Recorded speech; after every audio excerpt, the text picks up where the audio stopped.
Dito nga ako sa BGC niyan mga par, hinuli ako ng mga marshal kasi nga illegal parking tayo. Binalagbagan ako ng mga marshal dito. Ang mali ko naman kasi rito mga par, yung naibigay ko sa kanilang, siya yung naibigay ko sa kanila. Hindi ko. Yo mga par, magandang umaga mga par. Time check natin mga par sa 5:55 mga par, no? Bigyan tayo ng booking mga par. Medyo na late tayo ngayon. Mga par, kung bago ka pala sa akin channel, huwag mong kakalimutan mag-subscribe, hit mo yung bell button para lagi ka updated. Maraming salamat. Tara. Dito ako sa may mangga. Oh, pinasukan ako mga par. Uy, kusep. Uy, ano to mga par oh. Pero mayroon siyang oras mga par, pero okay lang. 6:30 AM yung pick up niya. Punta na natin mga tol. Time check is 5:58. Advance booking to paro. Saan papunta to? Kunin ko na to. Papuntang Ortigas par. Tara. Jackpot to ah. Tara par, let's go. Punta na natin siya par. Doon na natin antayin. So ito, nakarolling na tayo. 2.3 na lang. Tara mga par. Doon na lang natin siya abangan. Ito, tara natin siya. Dito na ako mga tol, antayin na lang natin siya. 200 meters, dyan na siya oh. Pero kontakin natin kung pwede na siyang pick upin. Pero bago yan, meron akong bagong order mga tol, ikakabit natin dito sa ating manibela. Ito lang, nag-order ako sa Shopee para sa manibela ko. Wheel cover mga tol para makapit siya. Sa 25 pesos lang to mga pare. Pero hindi ko alam kung pwede ako maglagay niya sa baba. Kasi hindi pa ako tawag dito. Hindi pa ako eligible na maglagay ng para sa affiliate. Pero try natin mga to, pag-aralan ko. Para makapaglagay ako dyan sa baba pag may mga binibili ako ganon. Tapos ilalagay ko dyan sa link. Universal to universal. So para kahit kanino pwede to. Maganda rin to par. Maganda siya par, maganda. Oh, so maganda par, solid. Oh, may grip siya par oh. Talagang kumakapit siya. Pero ito, tingnan natin kung kasi maganda rin naman to eh. Kung tatanggalin ko na ba or what.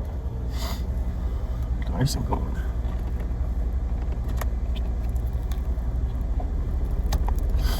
Ang kagandahan lang kasi mga par pag may ganito mga par, may grip siya.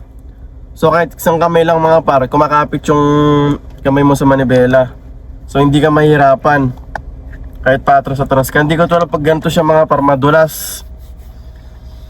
So, may grip tayo.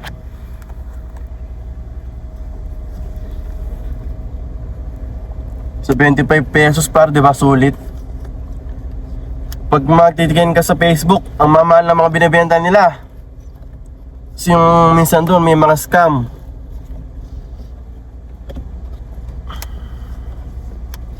Ito par, sulit. Sa tingin magiging sulit to. Sulit tong natin oh. Ganda oh. Ganda ng grip niya oh. Pakita ko sa inyo. Ayun oh. Maganda. Kumakapit sa kamay. Tapos meron pa ako na itong binili. Ito pa. Kasi nag-order ako sa Shopee mga par, yung bundle. Yung may air filter, may oil filter, may cabin filter. Eh yung order ko ng mga par, sablay yung isa. Hindi kasya yung nila, air filter. Kaya nag-order ako ng panibago. Ito na to. Tatama na to. Kabit ko muna par.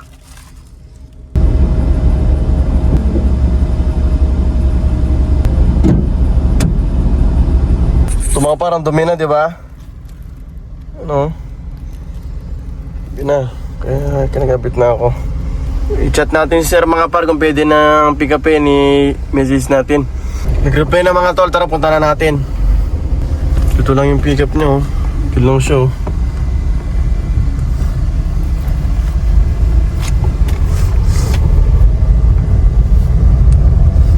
pa yata siya nakaabang dun. Ayun yata siya naglalakad. Inusundan ko lang kasi yung oras eh. Ito na nga siguro yung naglalakad siya. Ito na nga si Sir. Siya nga yan. So, tara mga tol, time check 6:23, let's go. Mga tol, drop tayo dito mga tol. Mano lang magbukas ng pinto si Sir. Sabi naman. Drop tayo dito mga par. So mga par, ito time check 7:50. Naipit ako kanina sa Skyway mga par, yung zipper lane. Kaya pala, di ako dumaan na kanina. Barado, parang yung sakyan sa may gitna. Ito 7:50 oh. Magkano ang gross? 1,781, pwede na. Add natin yung toll fee na 164 mga tol. Okay. Tapos meron din tayong booking nito mga par oh. Ang pick up niya dyan sa may dito. Tapos tayo dyan sa may Meralco. Pupuntang Makati mga par, tara. Laki ng pamasahe, let's go. Mga tol, drop tayo dito mga par. 4:34 ang sa atin.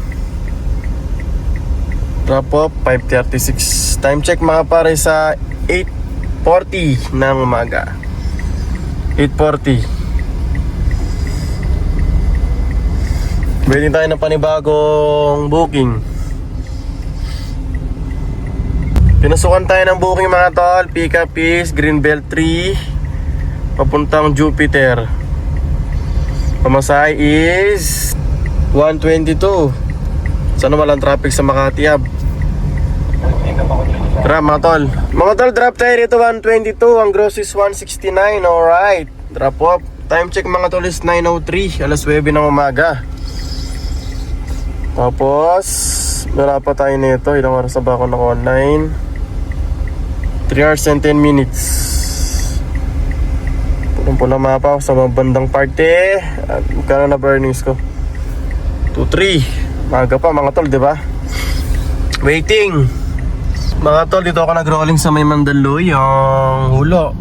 Ito possible pick up mga tol. Pick up 1.2 puntang BGC. Tara mga par, kunin natin si Kenneth 216. Tara, let's go.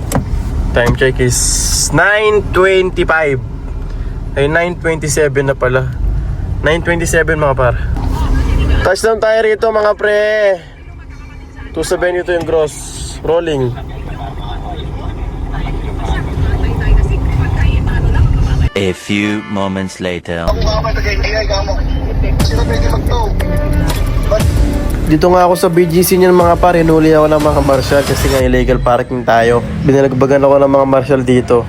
Ang mali ko naman kasi rito mga par, yung naibigay ko sa kanilang licenses, hindi sa akin. Alam niyo ba kung bakit? Kasi kahapon, ng hapon, pauwi na ako sa amin. Nagatid ako sa may Marina, Bili. Yung license ko mga par, hindi ko na double check. Yung inabot sa akin ng gwardiya is hindi sa akin. Kaya naman kanina, nung pagbigay ko sa kanilang license ko, tong mga to, yun ang huli sa akin. Hindi ko pala lisensya yung naibigay ko sa kanila. Hindi ko na double check. Kasi mga par, kapag ka gano'n mga par, may kaso kasi yun, false identification. Tapos, ayun na nga, gusto nga nila akong i-hold. Sinabi ko yung tunay na reason sa kanila, ayaw nilang makinig, ayaw nilang maniwala. Alam mo yung tipong sasalita ka pero ayaw ka nilang pagsalitain. Hindi ko alam kung anong trip nila mga pre, talagang gusto nila akong idiin. Sinasabi nila na dadalhin daw ako sa police station para daw magpaliwanag. Tapos itutuwa daw tong kotse. Nagtawag nga pala sila ng pulis. Nagpunta yung pulis dito eh. Kasi nga ayaw nga nilang maniwala sa sinasabi ko mga par. Kaya nagtawag sila ng mga pulis. 2 pulis nagpunta rito. Kaya naman ako mga par, ng mga oras na yun, talagang hinold nila ako mga par. 6 sila. Kaya ang naisipan ko na lang mga par, tawagin yung tropa ko na NBI. Ayan.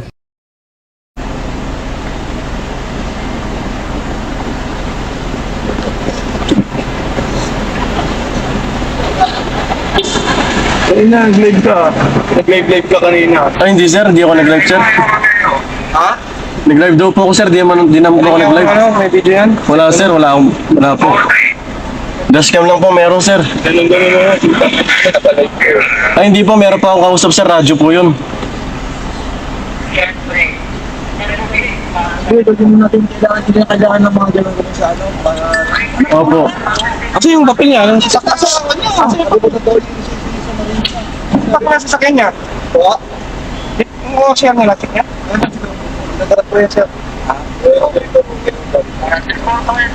Saan po kayo, sir? Pakilala niyo ba? Ano po? Anak niyo po? Saan po kayo, sir? Opo. Sa kayo nakaano po? Di ba? Yung sa ano po ako sa ibig po. Ay, hindi po. Mga pre, okay na. Bro, dumating yung tropa nating NBI. Dumating na yung tropa nating NBI, no? Tanggal yung angas ng mataba eh. May dumating na pulis. Buti na ano din natin yung pulis. Tapos tayo kumain mga para, pakainit sa labas. Ganda sana ng biyahe natin, natikitan tayo. Pero okay lang yung mga par, para tiyan ng pagbabiyahe natin. Yan talaga ang buhay mga par. Hindi mo masasabi. Talaga merong mangyayari sa'yo na hindi mo unexpected. Kasi kanina nandun ako sa BGC mga par, nakahinto ako sa gilid. Diba sabi ko nga sa inyo, pag nandun sa BGC ka dapat doon maandar-andar ka. Kasi pag nakita kanila nakapark doon, talagang hinto ng kanila. Nang pagtingin ko mga par, sa likod ko na. Sa side mirror ko, pagtingin ko sa side mirror ko mga par, andyan na sila. 6 sila pare mga par, 6 silang marshal. Eh nung nakita ko sila sa side mirror, bigla na akong mandar na ako. Pag andar ko mga par, pinahinto ako, binalagbagan ako sa harapan ng mga motor. Tapos par yung ID ko par, yung license ko nga, naiwan ko sa Marina. Naiwan ko sa Marina, mali yung naibigay sa akin ng lisensya. Kaya naiabot ko sa kanilang license mga paris, mali. So ayun nga, inahanap ko yung license ko. Ayun nila maniwala na akala nila is nagano ako. Siyempre, kapag ka gano'n kasi mga par, meron talagang kaso yun eh. Yung nagbigay ka ng ibang identification ng iba. So ano yun, may kaso yun, false identification. So pwede kang makasuhan doon. Kaya kaninang pagkabigay ko, di ko napansin. Sabi ko sa kanila, nakikiusap ako, humingi ako ng pasensya. Tapos check ko sa portal yung license ko. Tapos pinakita ko nga yung picture, ayaw nila maniwala. So sabi nung ano, ang angas nila par, talagang dinidinan nila ako. Sabi nung isang marshal na mataba, ang angas niya. Nakikiusap lang nga ako, sa simpleng minor lang naman ang violation ko. Sabi ko, sige po, tikitan nyo na po ako. Ayun yung ano ko, license ko, naiwan ko nga doon, explain ko nga, ganyan-ganyan. Nag-drop nga ako kahapon doon ng hapon sa Marina. Eh, madilim na yun eh. Mali na ibigay sa akin na license. Tapos yung pagkano nga, sabi sa akin ng Tabatchoy, antayin natin yung pulis, tapos antayin natin yung magkataw. Sabi niya, itutuo daw nila yung kotse ko, tapos yung pulis na darating. Yung dumating nga din yung pulis. Pero nung dumating yung pulis, mabait naman yung mga pulis mga pre. Yan nung nahuli akong ganyan, ayaw na lang akong pakawalan ng mga part. Tumawag na ako ng tropa NBI. Kasi nga maangas nga yung isang marshal. Kesyo daw itutuo ako, kesyo daw dadalhin ako sa police station, doon ka magpapaliwanag. Tangin na para akong kriminal ah. Diba? Pinakita ko na nga sa kanal, binigay ko na nga yung ORCR. Nakita nila yung NBI ko kasi sa may yung ORCR ko mga par, doon din naka-fold yung NBI ko, NBI clearance. So nung pagkaabot ko nung ORCR, nakita nila, tinignan nila yung NBI. Nung talaga wala naman talaga akong kaso. Updated pa yung NBI ko mga para. Tapos yun nga, angas tong isa, yung Tabatchoy. Ito mga par, pinasukan na tayo ng booking mga par, piso 109, papuntang Wanayala. Tara, drive tayo dito mga par. Barang init no, time check 12:10, napakainit. Rolling tayo ulit. Sana meron tayo mga papuntang Cubao. Kaya QC. Tinanggal ko muna yung saksakan ng dashcam ko, napakainit. Mga pa, drop tayo dito mga pa, 111. Dito sa may Century City Mall, Makati. Time check mga par, 12:32. Init par. Pinasukan tayo mga par, 177. Pupuntang The Podium mga par, tara kunin natin to. Time check mga par, launa na. Mga par, drop tayo dito mga par sa Podium. Waiting tayo ng panibagong booking. Ito mga brother, may pumasok puntang Makati. Magkano kaya to? Graduation ata rin po 292 lang. Igunin ko na to. Passengers sharing their location. Baba. Mga par, drop tayo rito mga par. 292 yung sa atin, 351 yung gross. Okay mga par, time check mga par sa alas 2:08 ng hapon. 2:08. So yan na yung earnings natin. Mga par, drop tayo dito sa may ano mga par, Makati Live dyan oh. Dito ako sa may puno ngayon mga par oh. Sana walang ano rito, walang naninikit. Remo. So ano yung mga pare, 10 working days. Doon natin tutubusin yung violation natin sa may ano, Upper Bigutan. Dito paro. Dito. Saan na yun? Ayan, dyan, dito. Dyan mga paro. Dyan tayo tutubos mga par. Dyang area. Diyan oh. Diyan tayo tutubos, diba? Medyo malayo. Wala, ganun talaga mga par eh. May mga ganun talagang pangyayari mga par. Sometimes happens for a reason, sabi nga diba? Ito mga par, pinasukan tayo 204 papuntang Malacanang mga par. Papuntang Malacanang. Ito mga par, papuntang Malacanang sa may Gate 4. Yun o. Wala naman sigurong rally ngayon. Wala naman akong mabalita ang rally. Tara par, mag-alas stress na. Drop tayo dito mga par oh. May mga bantay rito par oh.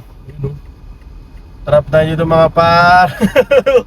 Bal pumasok dito eh. Yung trabaho yung binaba natin dito, yung empleyado dito sa, di ko alam, oh yes. Meron din tayong pick up dito oh. Diyan siya oh. Pero hindi yata pwede dumaan dyan par. Babalik tayo sabi ng gwardya eh. Magpid dito ngayon, buti nga walang rally eh. 204 yung gross. Add natin yung 12P, nag-skyway kami. 105, 354. Yung dyan, hindi ko alam kung mapipick up ko yan. Kung makakadaan ako, tawagan ko muna. Tawagan natin. 248 mga par oh. 248 ang pamasahe papuntang Mandaluyong. Tawagan natin siya. Saan drop nito? Tawagan muna natin. Tax na tayo rito mga par. Kuripot si madam. Walang labis, walang kulang. Par, ito pick up tayo. 185 mga par, papuntang BGC, 900 meters ang pick up. Tara. Time check mga par is 4:10 na ng hapon. Ayun o. Tara! Kaya tayo mga par, medyo matraffic na rito. Pick up na pagkaliwa natin dito sa may Boni.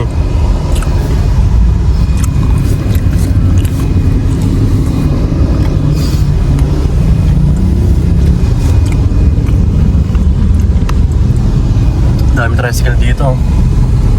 Dami motor oh. Tricycle, di ba? Dami obstacles. Mandaluyong, Manila, Maynila City. Dami obstacles. Sa Makati naman, Makati, BGC, Ortigas, stoplight. Pero kagandahan sa Ortigas, Makati, BGC is may traffic rules. Pag talaga nakamote ka dun, yari ka. Touchdown tayo rito mga par. Possible pick up din tayo par. 92 petot par. Ayun o, 92 par oh. Patawid dun sa kabila par. Bubusina na yun sa kabila par oh. Sa likod par, bumubisina par. Ay brasyata par. Pag drop natin doon sa may Brixton mga par, may pumasok. Ito drop natin. Ito may pumasok din dito mga par. Ito 206 mga par, papuntang Makati. Pag drop to, set din na tayo. Tara. Touchdown na tayo rito sa Makati mga par. Ito mga par, drop off na tayo mga par. Ito pag drop off nito mga par, magsiset din na tayo mga par. Set din na tayo mga par pa uwi sa atin para makapagpahinga na tayo. Ito na nga pala earnings natin ngayong oras. Time check natin mga par is 5:30 PM. Ito mga par, magsiset din ako rito. Alam mo yung feeling na gusto mo nang umuwi mga par? Sobrang saya mo kasi makakauwi ka na mga par. Ito nga, pinusukan nga ako rito mga par oh. Tingnan naman, hindi mo tugma sa sendi ko. Di ba par? Ito mga par, pinasukan ng mga par, 8:57 mga par. Uwi na tayo mga par, papunta na sa amin, malapit na rin to. Let's go! Tara mga par, time check 5:32. Tara. Mga par, drop tayo rito mga par. 857 yung sa atin mga par, magkano kaya yung gross? Tingnan nga natin. Oh my G! Sige, okay lang mga tol. Add natin yung toll fee na 83 pesos. Yan ang total. Dahil ito, naka-Gcash nga siya, di ba? So itong toll na to is magre-reflect sa atin. Mag-add siya. Okay. So time check mga pare sa 6:44. Na-delay tayo ng na-delay tayo ng 14 minutes. Napaka-traffic sa may Arnaiz, palabas ng EDSA. Napakadaming booking sa gitna Napakadaming pasero sa gitna mga par, pero okay na to. Magkano na nga ba kinita natin ngayon? Earnings. Uy, meron na tayong 5-4. Thank you Lord. Tapos, yung ticket natin par. Ticket natin 1,000. Taray mo pakak. Binigyan pa pala tayong tip ni madam Ayun 50 pesos, diba? Thank you po. Ito na. Uwian na, gutom na, Tom Goods na mga par. So ito yung tinakbo natin mga par, 147 kilometer par Papagas tayo dito sa petrol. Ang gas nila dito is anong gas? Magkano yung RCS nyo bro? Sa 21.10? Yung sa 21.10 pesos per liter. Tingnan natin magkano yung consumo natin sa kinita natin ngayong araw. So kita natin, di ba pare, ito yung kinita natin Yan, 55523.95. So makikita natin kung magkano yung consumo natin. Pero may mga bali-balita para kasi yung Iran tsaka Amerika ngayon nagkakagulo na naman yata. Kaya masamang balita to kasi pagka nagkagulo na naman yung dalawang bansa na yan, tataas na naman ang gasolina tsaka diesel. Masakit sa bulsa par. Di ba nung panahon nung talagang giyera sila, umabot ng 90. Diesel 100 mahigit. 130 yata ang per litro. Ayun. Nagmatic na yata siya, 1.3. Ayun, nagmatic na. So mga pare, ito yung gas natin, 1.351. Yan, 1.351. Tapos yung kinita natin, ibabawas lang na ito mga tol. Ihawas lang natin dyan mga pare yung gas natin sa kinita natin. So ito siya mga pare, ito yung kinita natin, 5523.23. Yan, diba? Iles mo yung gas natin na 1,351. So meron tayong malinis na 4,172. So magkikipag-boundary tayo, less mo yung 1,000 na boundary. Meron kang 3,172 na malinis. So yun lang mga par, Hininak po natin. Alright. Sana maliwanag. Malinaw par. So paano yung mga par? Hanggang dito na lang mga par. So hanggang dito na lang tayo mga pre. Kaya kung bago ka pa lang sa akin channel, huwag mong kakalimutan mag-subscribe at hit mo yung bell button para laging updated. Maraming salamat sa mga nanood. Peace out.